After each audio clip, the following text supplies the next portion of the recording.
नमस्कार। मैं सुनीता कथा मंथन में आप सबका स्वागत करती हूँ। कथा मंथन में आज सुनिए आचार्य चतुरसेन शास्त्री जी की कहानी फंदा। सन 1917 का दिसंबर था। भयानक सर्दी थी। दिल्ली के दरीबी मोहल्ले की एक तंग गली में एक अंधेरे और गंदे का मकान में 3 प्राणी थे। कोठरी के एक कोने में एक स्त्री बैठी हुई अपने गोद के बच्चे को दूध पिला रही थी, परंतु यह बात सत्य नहीं है। उसके स्तनों तो प्राय दूध ही सूख गया था। स्त्री के मुंह परम सुंदर होने पर भी इस वक्त जर्द और सूखा हुआ दिखाई दे रहा था, और यह स्पष्ट ही मालूम होता था कि उसके पहले शरीर का सिर्फ अस्थि पंजर ही रह गया है। गाल पिचक गए, आंखें धस गई और उनके चारों ओर नीली रेखा पड़ गई तथा होठ मुर्दे की तरह विदीर्ण हो गए थे, मानो वेदना और दरिद्रता मूर्तिमय होकर उस स्त्री के आकार में प्रकट हुई थी। ऐसी उस माता की गोद में वह कंकाल विष्ट बच्चा अधमुद्रा पड़ा था। उसकी अवस्था 8 महीने की होगी, पर वह 8 सप्ताह का भी तो मालूम नहीं होता था। स्त्री के निकट ही एक 8 वर्ष का बालक बैठा हुआ था, जिसकी देह बिल्कुल सूख गई थी और इस भयानक सर्दी से बचाने के योग्य उसके शरीर पर एक चिथड़ा मात्र वस्त्र था। वह चुपचाप भूखा और बदहवास माँ की बगल में बैठा टुकुर टुकुर उसका मुंह देख रहा था। इनसे 2 हाथ के फासले पर 3 साल की बालिका पेट की आग से रो रही थी। जब वह रोते रोते थक जाती अथवा चुपचाप बंद करके पड़ जाती, पर थोड़ी देर बाद फिर तड़पने लगती। बेचारी असहाय अबला विमूढ़ बनी अतिशय विचलित होकर अपने प्राणों से प्यारे बच्चों की यह वेदना देख रही थी। कभी कभी वह अत्यंत अधीर होकर गोद के बच्चे को घूर घूर कर देखने लगती। 2-1 बूंद आंसू ढरक जाते और कुछ अस्फुट शब्द मुख से निकल पड़ते, जिन्हें सुन और कुछ कुछ समझकर पास बैठे बालकों को कुछ कहने का साहस नहीं होता था। इस छोटे से परिवार को इस मकान में आए और इस जीवन में रहते 5 मास बीत रहे थे। 5 मास पहले यह परिवार सुखी और संपन्न था। बच्चे प्रातःकाल कलेवा कर गीत गाते स्कूल जाते थे। इसी मोहल्ले में इनका सुंदर मकान था और है भी, पर एक ही घटना से यहाँ तक नौबत आ गई थी कि इस परिवार के कर्णधार एकमात्र स्वामी, बच्चों के पिता और दुखिया स्त्री के जीवन धन मास्टर साहब, जिन्हें सैकड़ों अमीरों और गरीबों के बच्चे अभिवादन कर चुके थे, जो मोहल्ले के सृजन, हंसमुख और नगर भर के प्यारे नागरिक और सार्वजनिक नेता थे, आज जेल की दीवारों में बंद थे। उन पर जर्मनी से षड्यंत्र का अभियोग प्रमाणित हो चुका था और उन्हें फांसी की सजा हो चुकी थी। अब अपील के परिणाम की प्रतीक्षा थी। प्रातःकाल की धूप धीरे धीरे बढ़ रही थी। स्त्री ने धीमे किंतु लड़खड़ाते स्वर में कहा, बेटा विनोद, क्या तुम बहुत ही भूखे हो? नहीं तो माँ, रात ही तो मैंने रोटी खाई थी। अच्छा सुनो सुनो, 1 2 3 इस तरह 8 तक गिनकर, 8 बज रहे हैं, किराए वाला आता ही होगा। वह उसके पैरों पड़कर और 2-3 दिन और टाल दूंगा माँ, इस बार तुम्हें जरा भी कड़ी बात ना कहने पाएगा। स्त्री ने परम करुणा सागर की और क्षण भर आंख उठाकर देखा और उसकी आंखों से 2 बूंद ढरक गई। यह देखकर छोटी बच्ची रोना भूलकर माता के गले में आकर लिपट गई और बोली, अम्मा अम्मा, अब मैं कभी रोटी नहीं मांगूंगी। हाय रे माता का हृदय। माता ने दोनों बच्चों को गोद में छिपाकर एक बार अच्छी तरह आंसू निकाल डाले। इतने में ही किसी ने कर्कश शब्द से पुकारा, कोई है?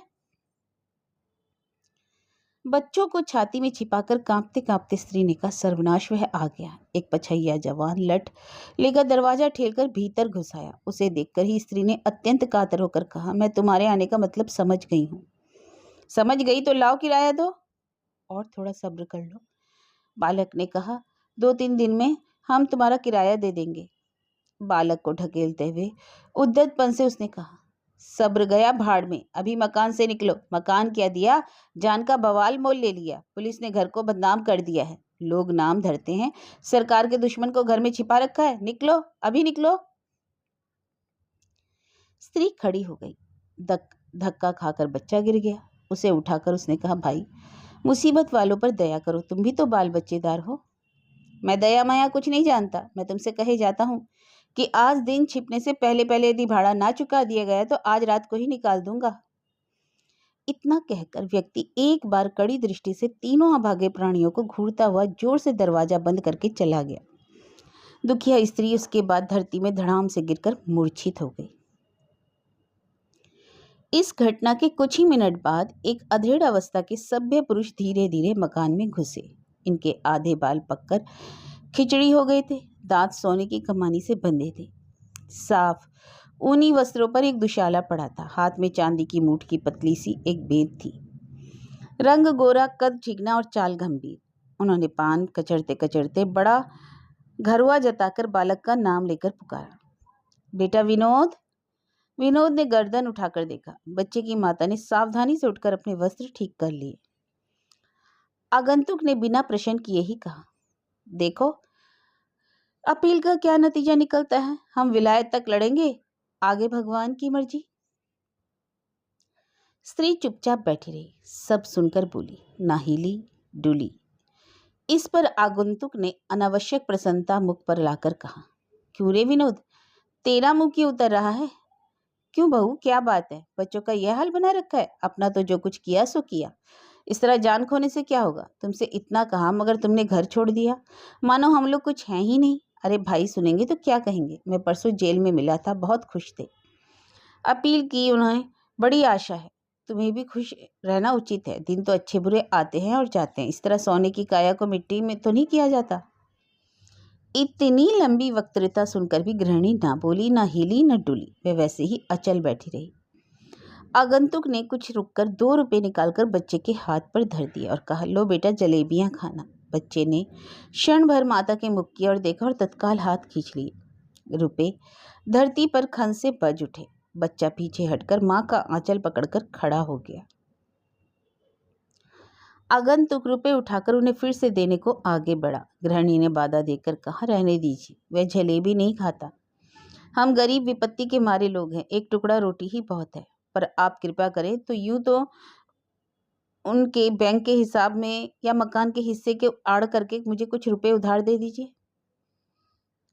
उनके बैंक के हिसाब में तो बिना उनके दस्तखत कुछ मिलेगा नहीं, पर मुझे मालूम हुआ कि वहाँ भी ऐसी कुछ रकम तो नहीं है। और रहा मकान, सो तुम्हारा वाला हिस्सा रहन रख कर ही तो मुकदमा लड़ाया है। मुकदमे में क्या कम खर्च हुआ है? गृहिणी चुप बैठी रही। आगंतुक ने कहा, मैं अपने पास से जो कहो दे दूं। तुम्हें कितने रुपए चाहिए? गृहिणी ने धीमे स्वर में कहा, आपको मैं कष्ट नहीं देना चाहती। अरे मैं क्या गैर हूं? स्त्री बोली, नहीं। अब आगंतुक जरा और पास खिसक कर बोला, मेरी बात मानो, घर चलो, सुख से रहो। जो होना था हुआ, होना होगा हो जाएगा। किसी के साथ मरा तो नहीं जाता। मेरा जगत में और कौन है? तुम क्या सब बातें समझती नहीं हो? खूब समझती हूँ। अब आप कृपा करके चले जाइए। पर मैं जो बात बारंबार कहता हूँ, क्या समझती नहीं हो? कब की समझ चुकी हूँ। तुम मुझ दुखिया को सताकर क्या पाओगे? मेरा रास्ता छोड़ दो, मैं यहाँ अपने दिन काटने आई हूँ। आपका कुछ लेती नहीं। उनका मकान जायदाद सभी आपके हाथ में है, आपका रहे। मैं केवल यही चाहती हूँ कि आप चले जाइए। आगंतुक ने कड़े होकर कहा, क्या क्या मैं सांप हूं या घिनौना कुत्ता हूं? आप जो कुछ हो, मुझे इस पर विचार नहीं करना है। और तुम्हारी यह हिम्मत और हेकड़ी अब भी। गृहिणी चुप रही। यहां भी मेरे एक इशारे से निकाली जाओगी, फिर क्या भीख मांगोगी?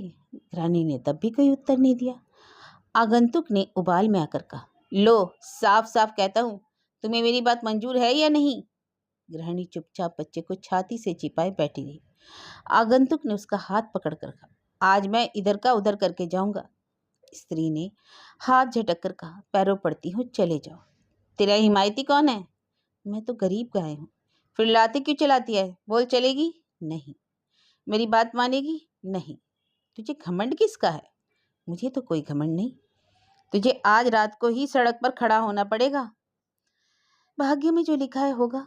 लोहे के टिके की आशा न रखना। गृहिणी खड़ी हो गई और उसने स्वाभाविक तेज स्वर में कहा, दूर दूर हो जा पापी, भगवान से डर। मौत जिनके घर मेहमान बन बैठी है, उन्हें ना सता। भय उन्हें क्या डराएगा? विश्वासघाती भाई, भाई को फंसाकर फांसी पहुंचाने वाले अधर्मी उन्हें फंसाया, जमीन जायदाद ले ली, अब उसकी अनाथ गरीब दुखिया स्त्री की आबरू भी लेने की इच्छा रखता है। अरे पापी, हट हट जा। आवेश में आने से स्त्री का वस्त्र खिसक कर नीचे गिर गया। यह दशा देखकर बच्चे रो उठे। बड़े बच्चे के मुंह पर जोर से तमाचा मारकर आगंतुक ने कहा, तेरी परसाई आज ही देख ली जाएगी। ये कुछ गुंडे। और वह कुछ बोल न सका। वह दोनों हाथ बींचकर क्रोध से कांपने लगा। स्त्री ने कहा, जा पापी जा, और वह बदहवास चक्कर खाकर गिर गई। दोनों बच्चे और जोर जोर से रो पड़े। आगंतुक तेजी से चल दिया। वही दिन और वही प्रातःकाल था, परंतु उस भाग्यहीन घर में लगभग 5 मील दूर दिल्ली की एक जेल में एक और ही दृश्य सामने था। जेल के अस्पताल में बिल्कुल एक छोटी सी कोठरी थी। जिन कैदियों को बिल्कुल एकांत ही में रहने की आवश्यकता होती थी वे इसमें रखे जाते थे। इस वक्त उसमें एक कैदी था। उसकी आकृति कितनी घिनौनी, वेश कैसा मलिन और चेष्टा कैसी भयंकर थी कि उफ। कई दिन से वह कैदी भयानक आत्मिक ज्वर से तप रहा था और कोठरी में रखा गया था। कोठरी बड़ी काली, मनूस और कोरी अनगढ़े पत्थरों की बनी हुई थी। उसमें अनगिनत मकड़ियों के जाले, छिपकलियां तथा कीड़े मकोड़े रेंग रहे थे। उसमें ना सफाई थी ना प्रकाश। ऊपर से एक छोटा सा छेद था। उसी में से सूरज की रोशनी कमरे में पड़ते ही उसकी नींद टूट गई। प्यास से उसका कंठ सूख रहा था। वह बड़े कष्ट से चारपाई के इर्द गिर्द हाथ बढ़ाकर कोई पीने की चीज ढूंढने लगा, पर उसे कुछ ना मिला। तंग आकर प्यास की तकलीफ से छटपटाकर बड़बड़ाने लगा, कोई देखता है, कोई सुनता है। हाय, इतनी लापरवाही से तो लोग पशुओं को भी नहीं रखते। डॉक्टर मेरे सामने ही उस वार्डन से थोड़ा दूध 2-3 बार देने और रात को 2-3 बार देखने को कह गया था, पर कोई क्या परवाह करता है। मेरी नींद तो रात भर टूटती रही। मैंने प्रत्येक घंटा सुना है, यह पहाड़ सी रात किस तकलीफ से काटी है। यह कष्ट तो फांसी से अधिक है। रोगी अब चुपचाप कुछ सोचने लगा। धीरे धीरे प्रकाश ने फैलकर कमरे को स्पष्ट प्रकाशमान कर दिया। धीरे धीरे उसकी प्यास असहनीय हो चली, पर वह बेचारा कर ही क्या सकता था। वार्डन की खूंखार फटकार से भयभीत होने पर भी वह एक बूंद पाने के लिए गला फाड़कर चिल्लाने लगा, पर ना कोई आया, ना किसी ने जवाब ही दिया। वह प्यास से बेदम हो रहा था। उसका प्राण निकल जाता था। वह बारंबार पानी पानी चिल्लाने लगा। कभी अनुनय विनय भी करता, कभी गालियां बकने लगता। हे ईश्वर, ईश्वर के लिए थोड़ा पानी दे जाओ। हाय, एक बूंद पानी और मैं तुम लोगों का बड़ा कष्ट देती हूँ, पर क्या करूं, प्यास के मारे प्राण निकल रहे हैं। अरे मैं तो तुम्हारे जैसा ही मनुष्य हूँ, मुझे इस तरह क्यों तड़पा रहे हो। इतनी उपेक्षा तो कोई बाजारू कुत्तों की भी नहीं करता। अरे आओ, नहीं तो बिछौने से उठकर सब दरवाजे तोड़ डालूंगा और इतनी जोर से चिल्लाऊंगा कि सुपरिंटेंडेंट के बंगले तक आवाज पहुंचेगी। इस पर एक घिनौने मोटे ताजे अधेड़ व्यक्ति ने छेद में सिर निकालकर कहा, अरे अब आगे क्यों इतना चिल्लाता है, क्यों दुनिया की नींद खराब करता है। अरे मैं प्यास से मर रहा हूँ, फिर मर क्यों नहीं जाता। तू क्या समझता है कि मैं तेरा नौकर हूँ? क्या रात भर तेरी सेवा में हाजिर रहना ही मुझे चाहिए। इसके बाद वह एक नौकर को पुकार कर बोला, अरे देख ले, थोड़ा पानी लाकर इस बदमाश के मुंह में डाल दे। इतना कुम देकर निष्ठुर फिर चल दिया। पानी पीकर रोगी थकान के मारे बेसुध होकर सो गया। यही कैदी उस दुखिया का सौभाग्य बिंदु मास्टर साहब थे। अचानक उसी वार्डर की कर्कश आवाज सुनकर चौंक पड़ा। उसने चाबियां से कोठरी का द्वार खोला। रोगी एकटक देखने लगा। पादरी और जेलर ने कोठरी में गंभीर भाव से प्रवेश किया। कुछ जरूरी कागजात पर लिखा पढ़ी की गई और कैदी को सुना दिया गया कि उसकी अपील नामंजूर हो गई और आरोग्य लाभ होते ही उसे फांसी दे दी जाएगी। कैदी ने आंख बंद करके सुना समझा और फिर उसकी आंखें एकटक छत पर अटक गईं। धीरे धीरे दोनों कमरे से बाहर निकल आए। इसके कुछ क्षण बाद ही डॉक्टर ने कमरे में प्रवेश करके सावधानी से रोग परीक्षा की। फिर 1-2 मीठी बातों के बाद कहा, तुम्हारी स्त्री और बच्चे तुमसे मिलने आए हैं। रोगी एक बार तड़पा और नेत्र उठाकर बाहर की ओर देखने लगा। डॉक्टर ने कहा, इस समय ज्वर नहीं है, आशा करता हूँ इसी सप्ताह तुम अच्छे हो जाओगे। इसी सप्ताह? रोगी ने विकल होकर पूछा। डॉक्टर ने अपनी बात का समर्थन किया और धीरे धीरे चला गया। 10 बज रहे थे। धूप खूब फैली हुई थी। जेल के सदर फाटक पर वह अभागिनी रमणी दोनों बच्चों को साथ लिए बैठी थी। उसे लगभग 1.5 घंटा हो गया था। वह अपने पति के दर्शन करने आई थी। इतनी देर बाद एक वार्डर उन्हें जेल के भयानक फाटक से लेकर चला। फाटक को पार करने पर अंधकारपूर्ण दलान में वे लोग चले गए। वहां से एक अंधेरी गली में कुछ देर चलकर एक लोहे का छोटा सा फाटक वार्डन के पास के भारी चाबियों के गुच्छे से खोला गया। इसके बाद वे कुछ सीढ़ियां चढ़कर एक बड़े से गंदे दालान में पहुंचे। उसके सामने ही बड़े से मकान का पिछवाड़ा था, जिसकी ऊंची और छोटी खिड़कियां से कुछ शोरगुल और बकचक की आवाज आ रही थी। सामने कुछ कैदी अपनी बेड़ियां झंझनाते इधर उधर जा आ रहे थे। थोड़ी दूर चलने पर उन्हें अस्पताल की काली इमारत दिखाई पड़ी, जहां भिन्न भिन्न प्रकार के रोगी बिछौने पर पड़े थे। कमरे की हवा गर्म और बदबूदार थी। बिस्तरे फटे, मैले कुचले और घृणित थे। यह सब देखते देखते रमणी को सिर चकरा गया। वह घबराकर वहीं बैठ गई। यह सब देख छोटी बच्ची रो उठी। थोड़ी देर बाद वह उठी, इस बार स्वामी की कोठरी के पास पहुंच गई, पर भीतर ऑफिसर लोग थे। उसे कुछ देर ठहरना पड़ा। उनके निकलने पर डॉक्टर ने भीतर प्रवेश किया और डॉक्टर ने बाहर आकर उन लोगों को भीतर जाने की इजाजत दी। दरवाजे के निकट जाकर उसके पैर धरती पर जम गए। पहले तो वह पति को देख ही ना पाई। पीछे उसने साहस करके उसे एक बार देखा। हाय, यही क्या उसके पति देव है? जीवन के 11 वर्ष सर्द गर्म जिनके साथ व्यतीत किए, वह उठता हुआ यौवन, वे जीवन की उद्दीप्त अभिलाषाएं, वे रस रहस्य की अमिट रूपरेखाएं हठपूर्वक एक के बाद एक नेत्रों के सामने आने लगी। उसकी आंखों में अंधेरा छा गया। वहीं बैठ गई। रोगी ने देखा। उसने चारपाई से उठकर दोनों हाथ फैलाकर उन्मत्त की तरह कहा, आओ बेटा। अरे तुम इतने ही दिन में बिना बाप के ऐसे हो गए? यह कहकर रोगी कैदी ने अपनी भुजाओं में बच्चे को जोर से लपेट लिया और वह फूट फूट कर रोने लगा। सती बैठी ही बैठी आगे बढ़ी। वह पति को दोनों पैर पकड़कर उन पर सिर धरकर मूर्छित हो गई। वह रो नहीं रही थी, वह संज्ञाहीन थी। यह सब देखकर छोटी बालिका भी जोर से रो उठी। उसे गोद में लेकर पिता रोना भूल गया। उसकी आंखों में क्षण भर आंखें मिलाकर वह हंसी थी। अंत में उसने भर्राई आवाज से कहा, लीला, ओ मेरी बेटी, मेरी बिटिया। इसके बाद उसे छाती से लगाकर कैदी चुपचाप रोने लगा। बड़ी देर तक सन्नाटा रहा। फिर बच्चों को अलग करके वह स्वस्थ होकर पत्नी की ओर देखने लगा। बलपूर्वक उसने शोक को उमड़ते वेग को रोका। उसने क्षण भर आकाश में दृष्टि करके एक बार सर्वशक्तिमान परमेश्वर से बल याचना की। फिर उसने मधुर स्वर में कहा, इतना अधीर मत होना, ध्यान से मेरी बात सुनो। रमणी ने सिर नहीं उठाया। पति ने धीरे धीरे उसके सिर पर हाथ फेरते हुए कहा, नादानी ना करना, वरना इन बच्चों का कहीं ठिकाना नहीं। ईश्वर पर विश्वास रखो। मेरा विनोद बड़ा होकर तुम्हारे सभी संकट काटेगा। सब दिन होतना एक समान। साध्वी सिसक सिसक कर रो रही थी। उसे ढांढस देना कठिन था, परंतु अभी कुछ मिनट प्रथम मृत्यु का संदेश पाकर भी कैदी वह कठिन काम कर रहा था। वह पूछना चाहती थी, क्या अब कुछ आशा नहीं है? परंतु उसमें बोलने और पति को देखने का साहस तक ना था। समस्त साहस बटोरकर उसने एक बार पति की ओर आंख कर देखा। वे आंखें आंसू और प्रश्नों से परिपूर्ण, मूक वेदना से अंधी और मृत अभिलाषाओं की शमशान भूमि प्रतिक्षण पता नहीं क्या क्या कह रही थी। परंतु मानव हृदय जितना सुख में दुर्बल बन जाता है, उतना ही दुख में सबल हो जाता है। मास्टर साहब ने उसका हाथ पकड़कर कहा, अब इस तरह तुम्हें मुझे देखकर इस दशा में कायर ना बनो। तुम बच्चों की माता हो। जैसे पति की पत्नी रही, वैसे ही बच्चों की माँ बनना। प्रतीक्षा करो। तुमने मुझे कभी नहीं ठगा, अब भी ना ठगना। सती की वाणी फटी। उसने कहा, स्वामी मुझे सहारा दो, मैं चलूंगी नहीं, मैं चलूंगी। एक अति मधुर उन्माद उसके होठों पर फड़क रहा था। मास्टर साहब विचलित हुए। उन्होंने संकोच त्याग धीरे से उस उन्मुख उन्माद का एक सरल चुंबन लिया। यह वासनाहीन इंद्रिय विषय और शरीर भावना सहित चुंबन क्या था? दो अमर तत्व प्रतिबिंबित हो रहे थे।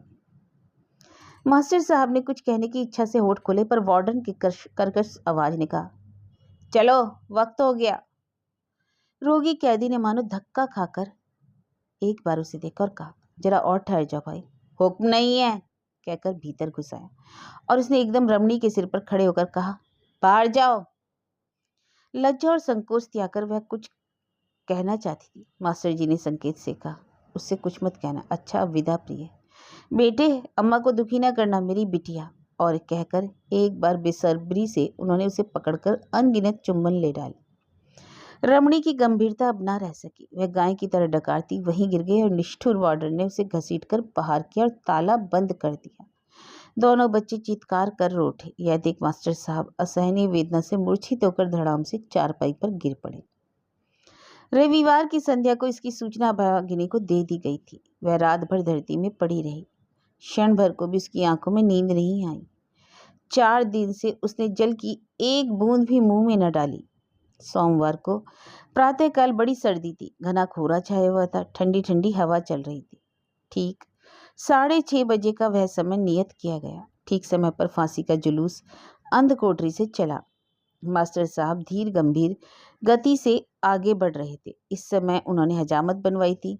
वे अपने निजी वस्त्र पहने थे। दूर से देखने में दुर्बल होने के सिवा कुछ अंतर न दिखाई देता था। उनके आगे खुली पुस्तक हाथ में लिए पादरी कुछ वाक्य उच्चारण कर रहा था। उनके पीछे जेलर अपनी पूरी पोशाक में थे। उनके बगल में मजिस्ट्रेट और डॉक्टर भी चल रहे थे। क्षण भर तख्ते पर खड़े रहने के बाद जल्लाद ने उनके गले में रस्सी डाल दी। पादरी ने कहा, मैं प्रार्थना करता हूँ कि ईश्वर तुम्हारी आत्मा को शांति प्रदान करे।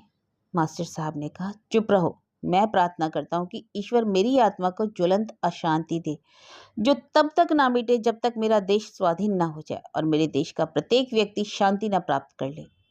इसके बाद उन्होंने गीता की पुस्तक को हाथ में लेकर आंखों और मस्तक से लगाया और दोनों हाथों में लेकर पीछे हाथ कर दिए। जल्लाद ने उसी दशा में पीछे हाथ बांध दिए। मास्टर साहब नेत्र बंद करके कुछ अस्फुट उच्चारण करने लगे। जल्लाद ने तभी एक काली टोपी से उनका मुंह ढक दिया और चबूतरे से नीचे कूद पड़ा।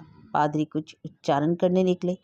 मजिस्ट्रेट और जेलर ने टोपियां उतार ली। हठात तख्ती खींच ली गई और उनका विवश शरीर शून्य में झूलने और छटपटाने लगा। वह थोड़ी देर में आवेग शांत हो गया। इस घटना के आधा घंटा बाद वही पूर्व परिचित भद्र पुरुषलभ के वे सती की कुटिया पर गए। द्वार खुले थे। भीतर दोनों बच्चे बेतहाशा रो रहे थे और उनकी माता रसोई के कमरे में एक रस्सी के सहारे निर्जीव लटक रही थी।